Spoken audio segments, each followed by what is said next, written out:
Come join us for a rare opportunity to explore the Snake River through the eyes and voices of Native American leaders from the tribes that intimately understand the land, the river, and the importance of the salmon. Ride the rapids and float through this dramatic landscape that connects the past to the present, all while having a great time on the river.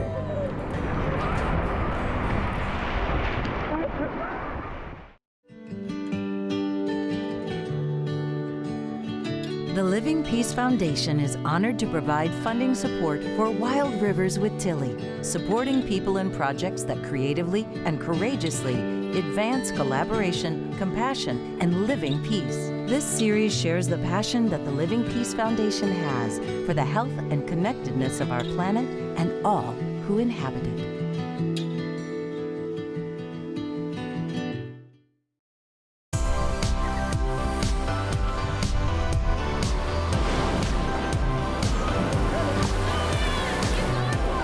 I am veteran river guide and conservationist Tillie Walton.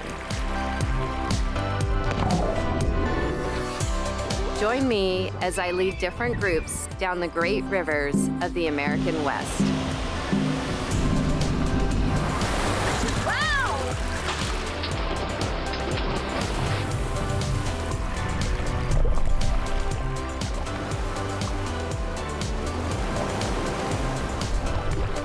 Oh, it's like so narrow. We're driving out.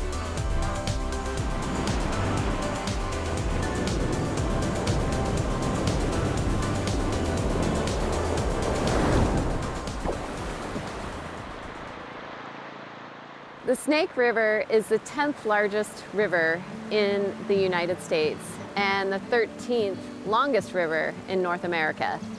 This river provides 40% of the water for the Columbia River Basin, and it flows through 6 western states. And so part of the agreement was these rivers have to have salmon in them. And what America did is they came and they built dams. We had almost 18 million salmon that returned to the river. And here in this river in particular, we're facing extinction of these spring Chinook salmon populations in the next 20 years. And imagine that ability for us to be salmon people, because that's who we are.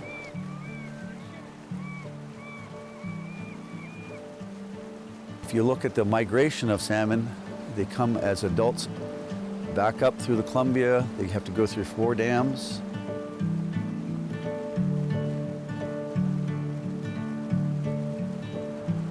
As part of this territory here, of course, this is the Nez Perce, Nimiipuu territory, and we're here with our good friend Nakia Williamson, who's Nez Perce and actually comes from this area. His family, his village sites are from here. If you go all the way down below, that's where my villages are at. All the way up, there's a continuum of our people who lived here for thousands and thousands of years, and these village sites are still here. Down, if you go to the lower part of the river, there's dams, and they've inundated our village sites. So the connection to the river, the connection to the land has been severed. But also, those dams are affecting our salmon. Salmon that came right to our front doorstep of our village provided all of our food throughout the whole year. And so part of the work that we're doing is to restore salmon to this river. There's 4 lower Snake River dams that have been killing salmon since they've been there in the 60s. If you look at the migration of salmon, they come as adults back up through the Columbia, and those last 4 dams create such mortality on the salmon, both as adults and as juveniles. So these dams basically have created reservoirs. But what you see here is a free-flowing river. The water's cold, it's clean. We have the incredible opportunity to have leaders from the Native American tribes that call this place home, who intimately know this place and are one with the river and one with the fish, and doing things to help maintain the ecosystem that is just barely hanging on by a thread here. The Snake River begins its journey to the Pacific Ocean high in the mountains of Yellowstone National Park in Wyoming. As the longest western river, It flows through 6 states. Once teeming with wildlife, salmon, and rapids, most of the Snake River's flows have been cut off by dams. Luckily, the stretch through Hells Canyon National Recreation Area is still floatable by raft and jet boats.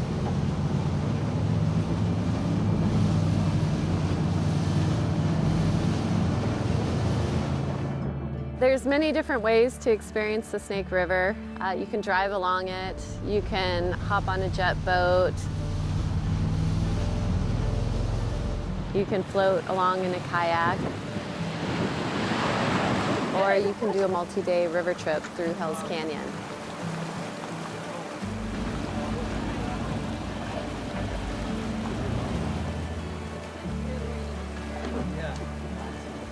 Our goal is to get you down the river safely and keep you in the raft. That's plan A. Sometimes you might find yourself unintentionally swimming in the rapids. That means that you have fallen out of the raft in a rapid and you're in the white water. I want to talk about what you do if you find yourself having an out of raft experience, okay? Rule number 1 is don't panic.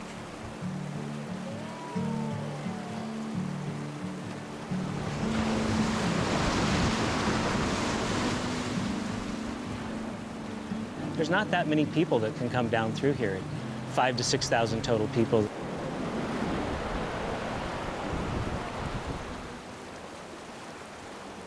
The Snake River is about 1,200 miles long.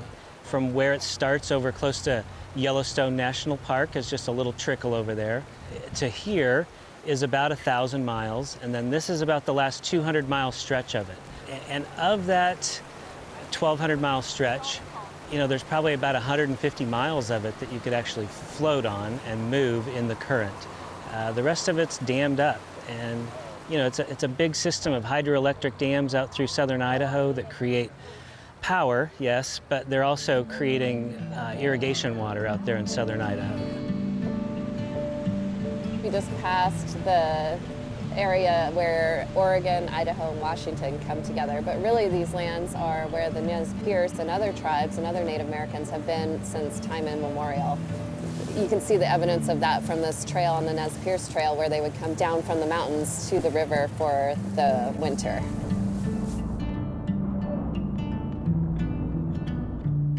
We're in this extremely black volcanic rock. And at one point in time, there would have been huge explosions of volcanoes and lava flowing across the land. It's fascinating to me to watch everybody's different connection to this river and to water. And whether it's somebody who's in a jet boat and powering through for the day, or whether it's a fisherman that's standing in the water fishing, or whether it's somebody from one of the Native American tribes who understands this river in a completely different way. What you got? A heart rock. Everybody's connected to the water, and it's in part because it makes people feel a certain way. People feel good along the water, and feelings of joy and peace and calm. And so there's something more than just the uses of the river and what it can give us as humans in our industrialized world, but also what it gives us individually and on a cellular and spiritual level, just a feeling of peace and coming home and happiness. I started running the river as a teenager and have been involved in the outfitting and guiding community here all my adult life. I've spent thousands of days on the river guiding fishermen and running the water here. And this is my church. I mean, this means everything to me. And I can't think of anywhere I would rather be than up here in Hells Canyon. And honestly, feel super blessed just to be a part of this. Like when you say that this is your church, it's almost because it inspires that sense of awe and wonder. It certainly does, yeah. And a lot of it, over the time, you have to talk to yourself and say, don't take this for granted, because you don't just go everywhere and see the magnificence and the beauty like you do here, just anywhere, and the bighorn sheep and the steelhead and the salmon that come up this way. The beautiful scenery and the water. It's indescribable in a lot of ways.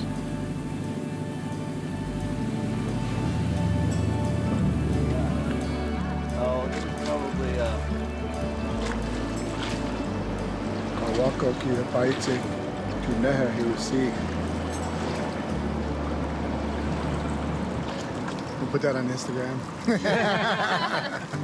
I just said we're here at Tuneha, that's the name for this area. All of our life is centered around these rivers, even today. It emanated out from the winter village sites that were here in the fall and winter time, and all emanated out here from these points out to the mountains and then returned back here in the fall, and they stay here in winter. So all of our lives is centered around these rivers. Our life is connected. Our elders say that these rivers are just like the blood that feeds our bodies, any body. This is the blood that feeds the body of this land, and that's how important that is. If you poison the blood, if you disrupt the flow of the blood, obviously there's going to be impacts, and that's what we're experiencing now. When it comes down to it, we all require the same things in life, that we're not just trying to save ourselves, save our own culture, identity, and language, although we are trying to do that, but by doing that, we're going to save and preserve all of life.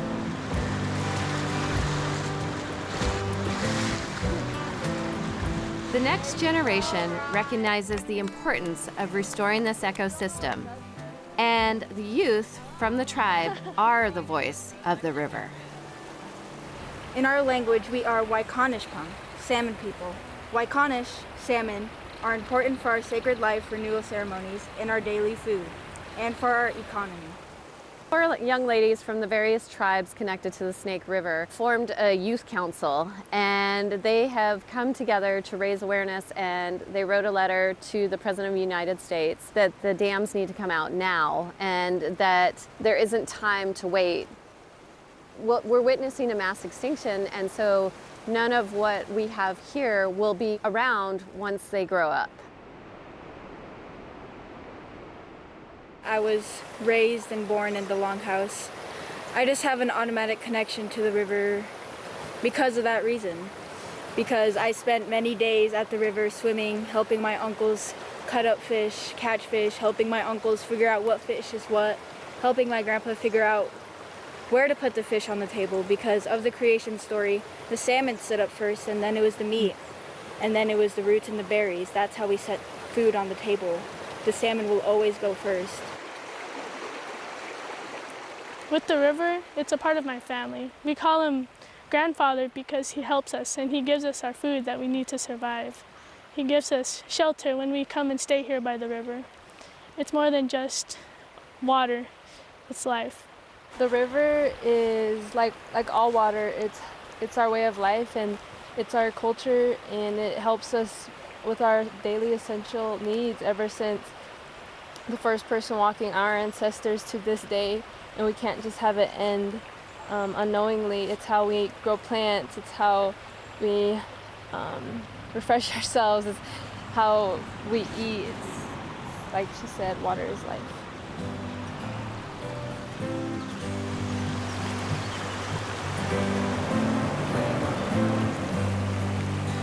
All right, we're getting ready to go on to our first rapid. What's this one? Lamont Springs. It looks wet.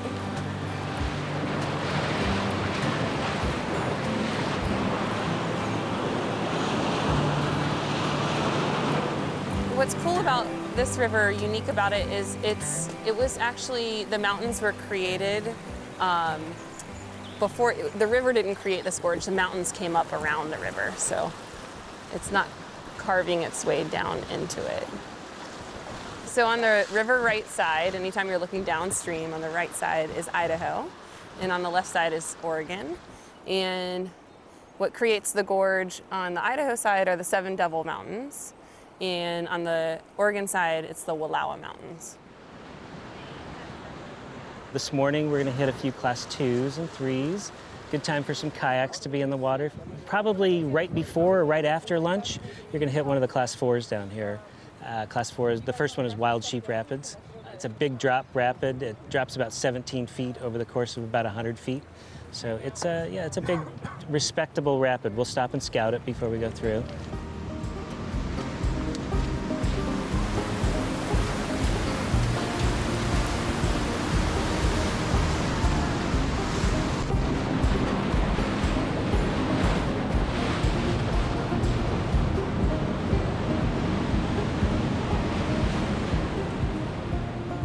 like being completely disconnected from the world for days at a time and just being completely submersed in the wilderness, on the water. No other worries. All I got to worry about is what I'm doing right now, at this moment. That's what I love about it. In this rapid, the water all kind of pushes over towards the right-hand bank, sort of into that cliff wall at the bottom. And the goal would be to pull away from that wall and not get pushed into it. And notice she says, pull away from that wall. Yep. All right, well, I think I'm in the wet spot for this one, looking at the waves. So, hello, Snake River. Oh, yeah.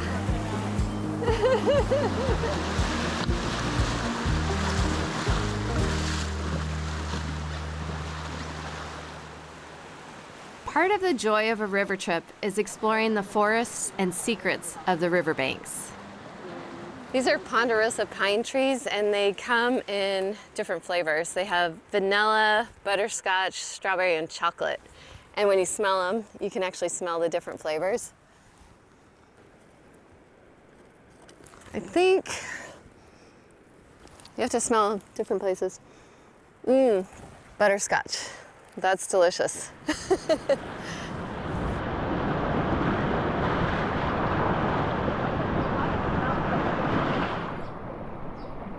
We are reminded by the ancient rock art that we see on the side of the river that we are not the first to visit. Rock writings we call Piswa Timanin are written on stone. Timanin is marked or written. Of course, these ones are painted, and then there's some further down the river that are actually incised into the rock and creates that, what's referred to as petroglyphs. And so many of these have very deep spiritual meaning that is hard to interpret. The individual that probably did this had their own revelation of the deepest connection to the land here and was manifested on this. And for us, altering the environment is no small thing. Rock cairns and these are probably the only ways in which our people change the environment. We are going to stop at a few different homestead sites throughout our way down the river on this trip, and some of them are in varying degrees of decay, I suppose. Some of the cabins are kept up by the Forest Service, and actually some of them even have caretakers that are still living there. So we're here at the McGaffey cabin, where some homesteaders lived in the early 1900s. We're just about 100 yards away from the pictographs that we just saw. And the people that lived here actually were really prominent in Hell's Canyon amongst the homesteaders. And a lot of the homesteaders that lived here came to them for advice and how to succeed down here. And actually they installed a phone line. The women wanted to talk while their husbands were out herding sheep, and they installed a phone line.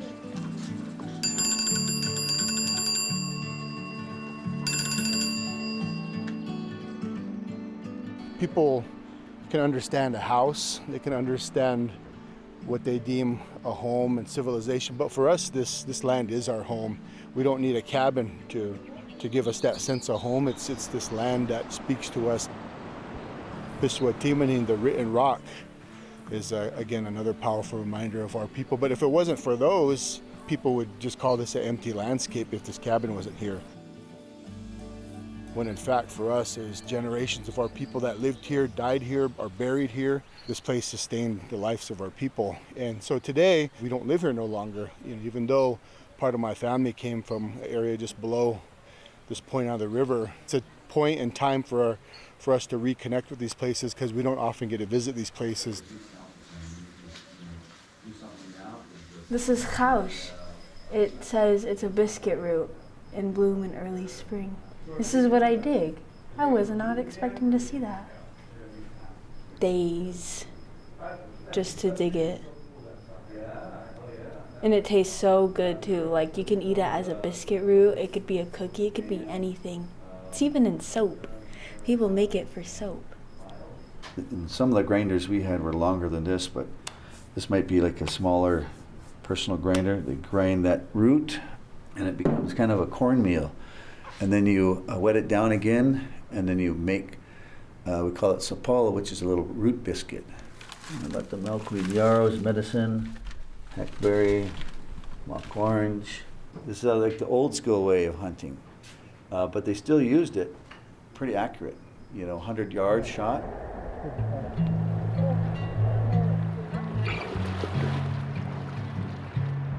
These last couple of days, I kind of really felt like I was at home. Everybody was calling me a river rat and an otter because I was basically raised in a river. I was always brought to the river as a little girl. So I just feel really connected to the water today and yesterday. And I'm learning a lot of new things from all of the guides here.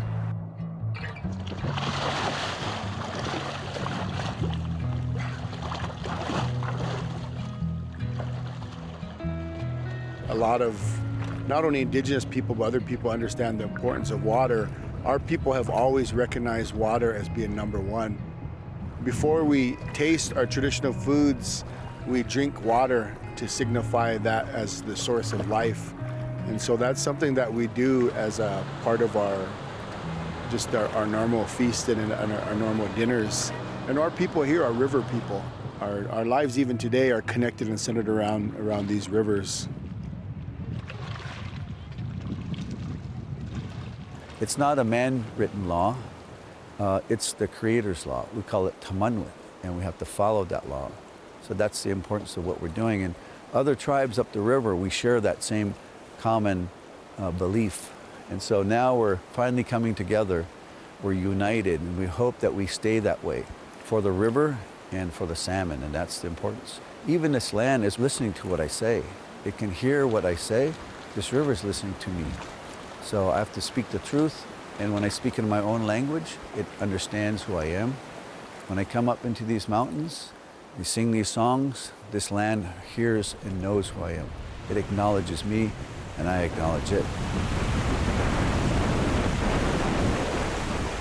This trip definitely was not just like any ordinary trip. I had to kind of switch gears from being, typically I'm the educator out here, into now being the educated, I guess, having natives with us and talking about their connection to this land, and this is their home, and to have them share that with us, I now have a new view of this area, and just it's been really special.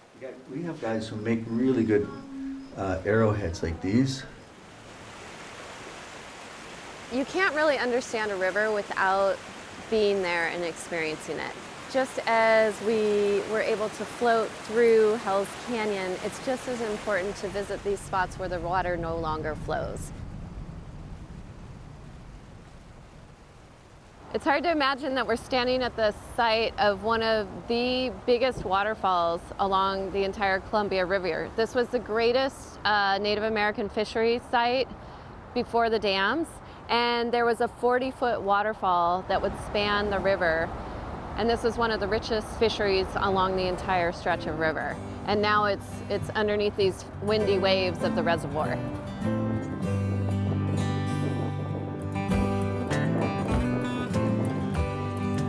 We're here where the Snake meets the Columbia River, what the Native American tribes referred to as the Big River.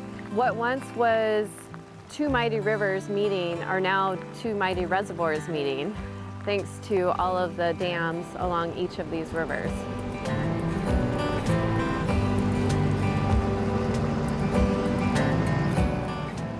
Lewis and Clark, on their expedition, arrived here in this very spot about 216 years ago to the date.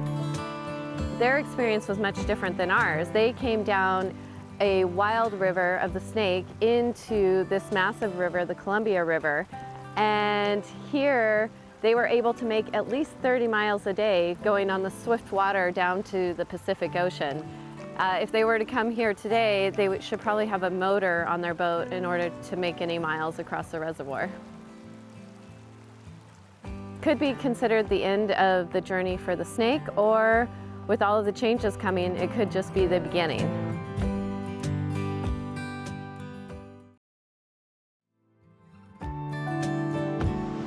What you got? A heart rock.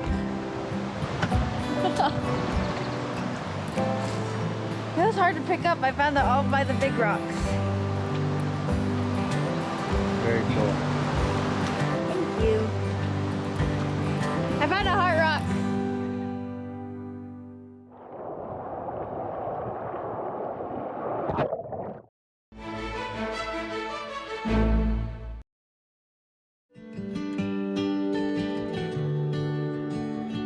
The Living Peace Foundation is honored to provide funding support for Wild Rivers with Tillie, supporting people and projects that creatively and courageously advance collaboration, compassion, and living peace. This series shares the passion that the Living Peace Foundation has for the health and connectedness of our planet and all who inhabit it.